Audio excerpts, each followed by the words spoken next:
The history of cinema. Who invented cinema? No one person invented cinema.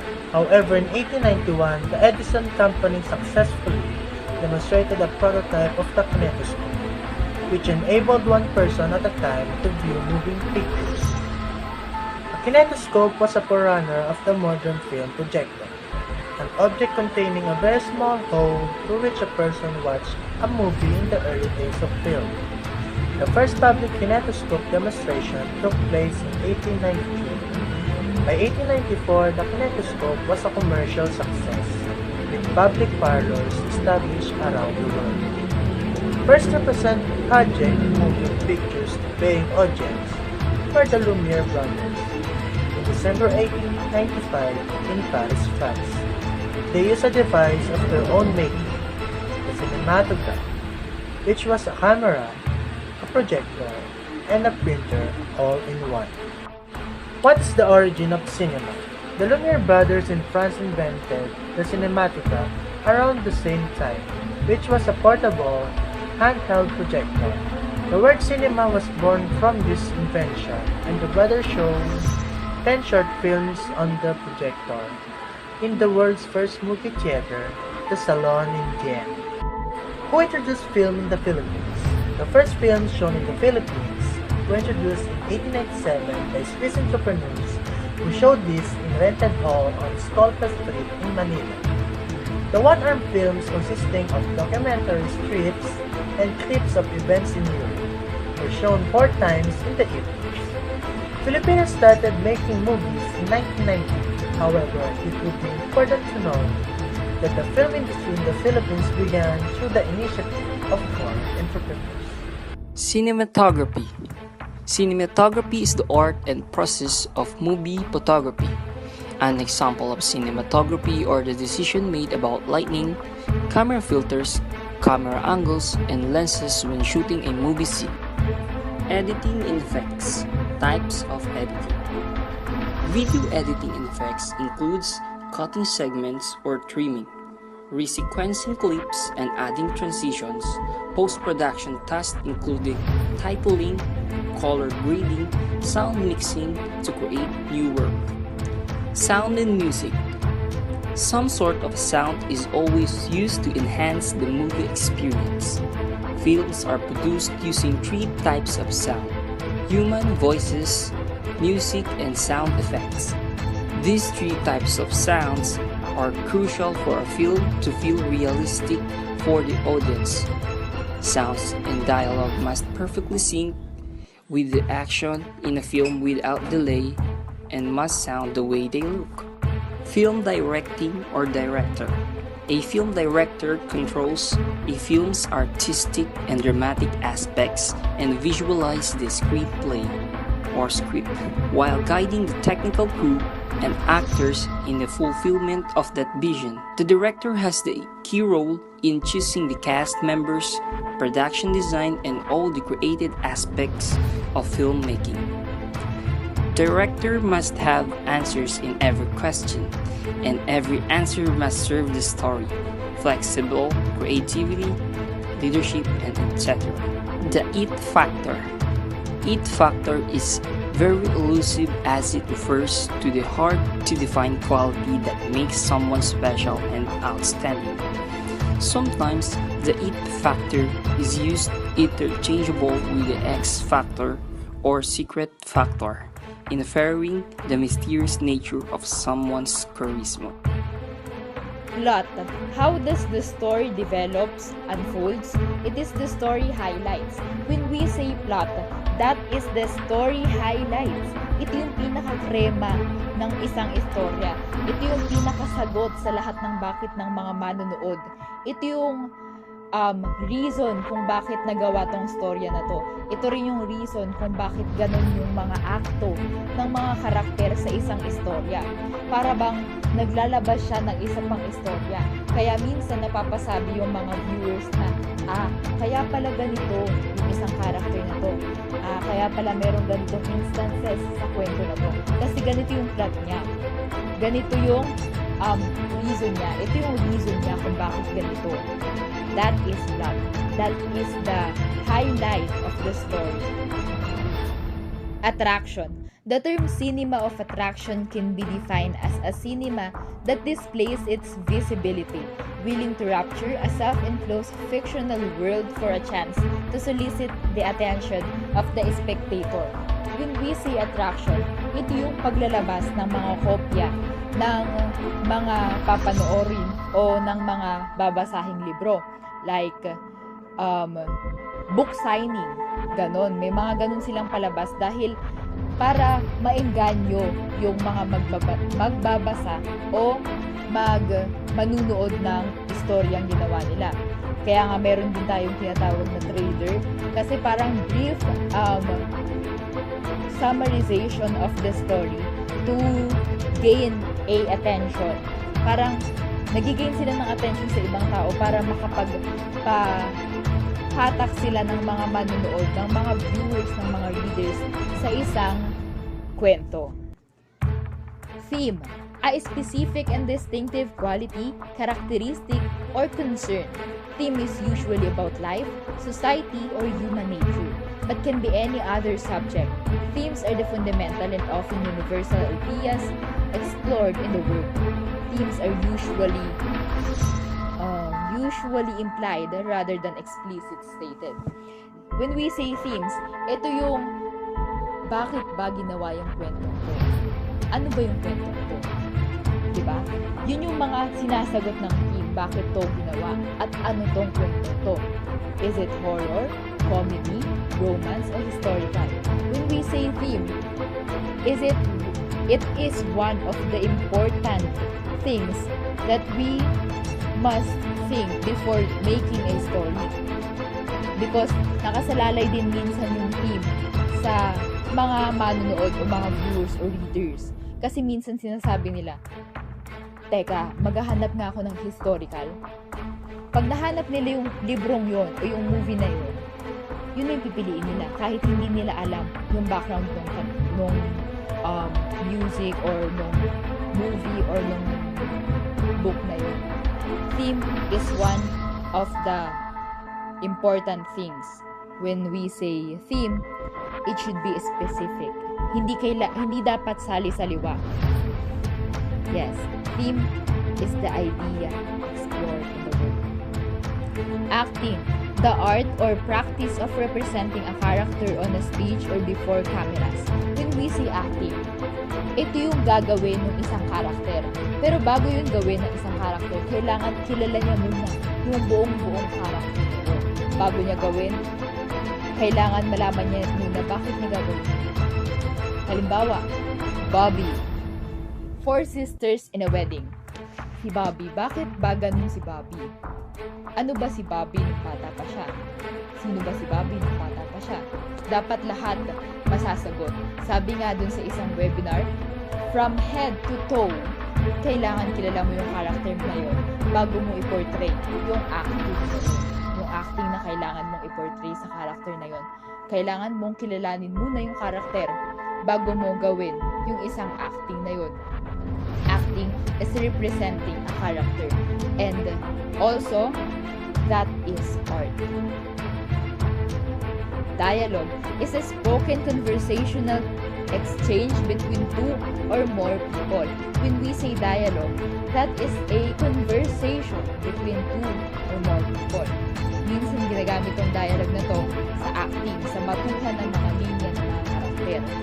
Kaya isa rin to sa mahalagang tandaan nyo. Bawat elemento ng istorya, bawat elemento ng pagsusulat is mahalaga para sa isang writer, director, reader. Basta lahat yan mahalaga. Kaya kailangan malinaw lahat ng dialogue para naiintindihan ng mga manonood o ng mga magbabasa yung flow ng istorya. That is dialogue. We are here now at the example of cinematic art or cinematography. So let's start. Number 1, The Kid, 1921. Director, Irving Cummings. Theme, comedy, drama. Synopsis, a woman abandons her newborn son along with a note for a finder. the trap stumbles upon the child, and though initially reluctant, takes him in and raises him as his own. So dito sa synopsis, malalaman natin o makikita kaagad natin yung plot. So, ma-eengganyo tayo. Dun lalabas yung attraction. Number 2, Persona, 1966. Director, Ingmar Bergman. Theme, psychological drama. Synopsis, fame stage stress. Elizabeth Vogler, Liv Ullmann, suffers a moment of blankness during a performance and the next day lapses into total silence. Advised by her doctor to take him off to recover from what appears to be an emotional breakdown. Kompleto din siya, meron tayong director, theme, at meron tayong brief explanation of the story. That Persona is one of the best example of cinematic art. Last year of Marion Bad, 1961, director, theme, and synopsis is included to these. Ganun din sa 4 at 5. So we could say that these examples is one of the example when we include that cinematic art, we could say that these 5 is examples because meron siyang plot, meron siyang theme, meron siyang director. Siyempre, hindi naman gagawa yung director ng movie kung walang acting, kung walang dialogue. O hindi naman gagawa yung writer ng isang movie o ng isang istorya kung walang dialogue. Siyempre, meron yun. Pero ngayon, ang nakikita lang natin yung synopsis, yung brief definition of the story, because that brief definition of the story will make us think. It will make us think on how the story works, how the director thinks, and how the artist acts. So that is the example of cinematic art or cinematography. Now that we have learned the basics of cinematic art, let's move on and discuss some points that will also help us to understand and appreciate it more. Characteristics of cinematic art. Most influential societal activity in our modern world. Dahil nga sa mabilis na paglago ng teknolohiya, sa mabilis na populasyon ng tao, at sa mas tinatangkilik na ng mga tao ang digital platforms, mas lalo nakaka-impluwensya ang cinematic art sa atin. Dahil nga sa ito'y digital platform, ito'y mas mabilis na ma-reach ang mga tao at sa mga gustong mapanood ang mga paborito nilang palabas. Wide range of audiences.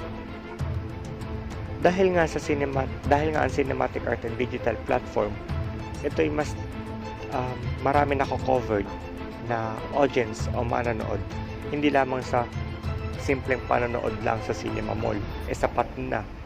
Maaari rin natin itong mapanood sa mga sasakyan, sa ating mga cellphones, laptops, computers, etc. Can effectively drive emotions. Dahil nga ang cinematic art at digital platform, expecting na ng mga tao ay malawak o purong imahinasyon o maaari nakabase sa tunay na buhay ang maaaring tema ng cinematic art o cinema. Substantial instrument in calling and sustaining attention. Dahil nga sa malawak na pag-iisip ng director, ng producer, o maaaring ang manunulat, ay mas ginagawa nilang catchy ang tema o catchy ang ipapalabas nila sa mga tao upang mas mabilis na o mas marami ang ma-reach nito. Its predecessor is theater. Gaya nga na sinabi ko kanina, wide range of audiences ang cinema o cinematic art. Just like theater, na marami rin ang kino-coverage o malawak ang kino-coverage nito na tao. Common misconceptions versus truth. Common misconception, entertainment. Dahil nga sa mas tinatangkilik ng tao ang digital platform na gaya ng cinematic art o cinema, pinipili ng mga producer o ng mga direktor na maging entertainment lamang upang mas maging pampamilya ang cinema o ang palabas na kanilang i-release sa masa. Make money. Dahil nga sa passion na ginawa ng director, ng producer o maging ang manula, pati na rin ang mga editor, etc. Ito ay nakakalikha rin na kanilang ito ay nakakalikha ng pera sa kanila dahil ito ay una, passion nila.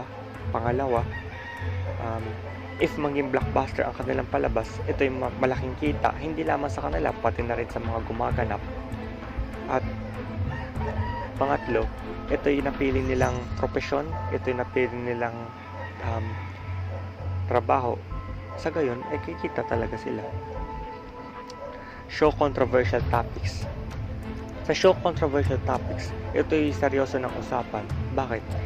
Maaaring ang ipalabas ng director o ng producer ay propaganda laban sa gobyerno o mga nangyayari sa lipunan o mga sexual na tema upang mas makatch naman nila o mas ma-reach naman nila yung mga seryosong tao, open-minded na tao o ang mga curious about it. At hindi ito more on pampamilya, hindi ito more on pambata, etc. Truth. Help us in our struggles and pain. Dito, dahil nga sa ang mga tao ay stressed o maraming kinakaharap na problema, ito ay nakakatulong upang mabawasan o pwedeng maibsan ang problema na ating kinakaharap sa paanong paraan, sa panonood ng paborito natin palabas o sa palabas na naku-curious tayo at gusto natin panoorin. Enable us to better assess our self-conscience. Dahil nga ang isang palabas o ang isang cinema movie ay hindi lamang basta movie, kundi dapat may kapupulutan tayong aral o lesson, hindi lamang sa ating sarili, kundi kung ano ang gagawin natin sa ating sarili na pwede nating ma-share sa iba o sa ating kapwa. Help us to avoid our self-righteousness. By Aristotle. According kay Aristotle, dun sa may bandang truth, kapag tragic ang film ay kumbaga parang ina-avoid dapat natin ang self-righteousness. Kasi kapag nagpabigla-bigla tayo sa ating mga desisyon o sa ating mga kilos, ay pwedeng mangyari iyon sa ating mga buhay. Strengths and weaknesses of cinematic art. Strengths, it's kind of therapy. Dahil nga sa digital platform ang cinematic art, hindi lamang ang audience ang maaaring ma-therapy dito dahil maaari rin ang mga director o producer dahil nga sa routine na kanilang gagawin o sa mga practices na kanilang gagawin upang mas maganda ang ipapalabas nila sa atin is awareness about other cultures. Ito'y paraan upang parang ma-aware o maging aware tayo sa kung ano nangyayari sa ibang buhay naman o sa ibang kinakaharap ng ating mga kapwa-tao. Like halimbawa, if tayo mga normal na tao na urban people, dapat palabas rin natin or ipakita rin natin ang kultura ng mga nasa rural area naman or sa mga tribo, sa mga ibang lahi. Kaya sa gayon ay mas ma-promote naman sila or mas makilala naman natin sila. Not as typical na tao na bubulihin natin, but as tao na ikikilala natin as a whole or as a person. Halimbawa, guide towards good conduct. Ito yung upang parang hindi lamang tayo maging isang manonood lamang, kundi dapat tayo manonood na magkaroon ng aral o magkaroon ng kumbaga parang lesson sa atin ang iisang palabas. Halimbawa na lamang dito, ang isang palabas na halimbawa ay entertainment. Hindi lamang purong entertainment lamang yan. Dapat mas kinikilala natin kung ano nga ba talaga ang tunay na konteksto nun bago natin siya bigyan ng konklusyon. Weaknesses of cinematic art. Needs great amount of budget. Dahil nga sa cinematic art ay digital platform, kinakailangan nito ang malawakan na tools o equipments like halimbawa camera, computer na may malakasang specifications, etc. Nang sa gayon ay mas mapabilis ang pag-produce nito dahil nga kapag mabagal ang pag-produce nito ay syempre maiirita ang mga tao o mas pipiliin na lang nila ang ibang palabas na mas mabilis ang pagpasahod o pagpasa o pag-produce nun dahil nga syempre mas mabilis yun. Isa pa sa quality, mas pinipili ng tao ang maganda na quality ngayon dahil mas nagbe-base na sila sa mga HD na palabas, hindi gaya noon na black and white or lowest resolution okay na o sapat na sa kanila. Too complex. Dahil nga sa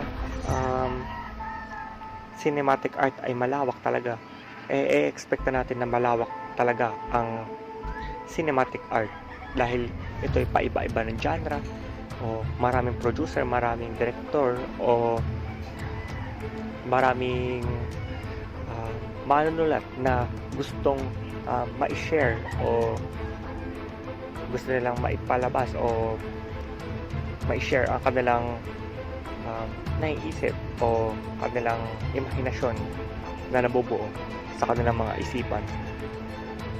Requires a lot of manpower. Dahil nga sa ang cinema or cinematic art malawak, gaya nga na sinabi ko kanina, expect natin na maraming manpower ito. Hindi lamang sa maraming equipments, hindi lamang sa maraming technology o maraming gadgets ang ating kinakailangan, kundi kailangan din natin ng manpower na halimbawa sa mga editing, kailangan natin ng mga magaganda or magagaling na editor, or sa mga extras, kailangan din natin ng mga magagaling na extra nang sa gayon ay mas i-release or mas magandang i-play sa mismong palabas. Trivia, did you know cinema rating doesn't tell us how good or bad a film is? Bakit? Dahil nga tayo manonood, kailangan tayo rin ang tumuklas nito. Kailangan tayo kailangan natin maintindihan or maaring kailangan nating malaman kung ano nga ba ang tunay na konteksto ng ating pinapanood. Guide for parents about the film's content. Dahil nga sa may mga seryosong usapan o seryosong tema ang cinematic art, kailangan rin ng gabay na magulang upang syempre ipaliwanag niya sa kanyang mga anak o sa kanyang mga apo ang ipapalabas o ang gustong palabas o ang gustong ipapanoorin ng kanyang mga magulang o kanyang mga lolo't lola, etc. Indicates the age appropriateness of the film. Guys, sa Pilipinas nakabase tayo sa mga rated palabas na inirelease ng MPRC, etc. Cinema score based on audience survey. Based on audience survey, evaluated using a grading scale and assessed based on the film's element. Ito'y upang para i-grade naman natin i-grade ang kumbaga parang kung ano nga ba ang elements na i-represent, like for example on film cinematography, plot, etc. Hindi siya gaya sa cinema rating na guide lang yun sa ating mga magulang na sa kung anong papanoorin ng kanilang mga magulang or sa age appropriateness na kanilang ipapalabas.